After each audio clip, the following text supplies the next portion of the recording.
A lot of things go down in the 4th episode of She-Hulk, so let's talk about all the twists, turns, and unexpected happenings, and how they connect everything to the Sorcerer Supreme. So as always, right before we get into it, let me just mention that later today, the episode audio commentary will be out for all the members. And of course, there's going to be a lot to talk about in this, as it's a very fun episode from start to finish. Now, most of this episode is actually going to center around two specific things. One, Jennifer trying to get her life in order and hopefully start dating and finding some matches on a dating app. The other one with Wong and how he's sort of caught in the middle of, a problematic situation where a former reject of the School of the Mystic Arts, Donnie Blaze, is using a sling ring to cause some problems, which has some legal implications, which again makes him cross paths with She-Hulk, and the two of them are going to tackle that case while she's also trying to balance her personal life and this whole dating thing, trying to find some matches, going on some terrible dates throughout the episode, and honestly just kind of, trying to find her footing now that she's She-Hulk, but obviously the crime side of everything and the legal side of everything is slowly becoming more prominent to her and preventing her from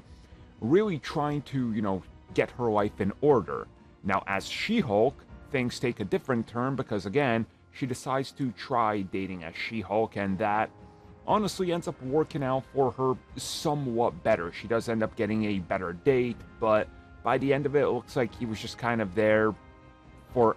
a fling, if you will. Speaking of flinging, well, that's where Wong comes in, because he's got to fling a bunch of things out of a bad situation that arises towards the middle of the episode, where Donnie is using magic after he was told not to because it could cause problems. He ends up putting on a show, and a woman that he ends up,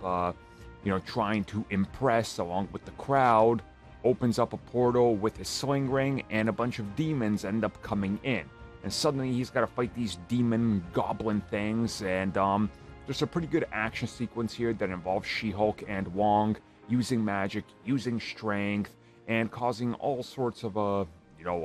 action, if you will. Overall, the episode has a good balance of everything I think people will like in She-Hulk. Personally, my favorite episode so far, the focus on Wong and what he's doing, his building relationship with She-Hulk, and just a lot of other factors that kind of expand the world of the show and the MCU really work for me. Overall, I highly recommend this one, and really an episode that in my mind sticks out so far. So thank you for watching that video, and if you've ever wondered what that little join button is on YouTube, well, that is our membership section, where for a few additional dollars a month, you get exclusive discussions as part of our podcasts each and every week, audio commentaries, let's plays, discussions on canceled comic book films, topics that are a little bit too sensitive for people on YouTube, such as controversial things happening in media, and a lot more. So check out what we offer by clicking that join button.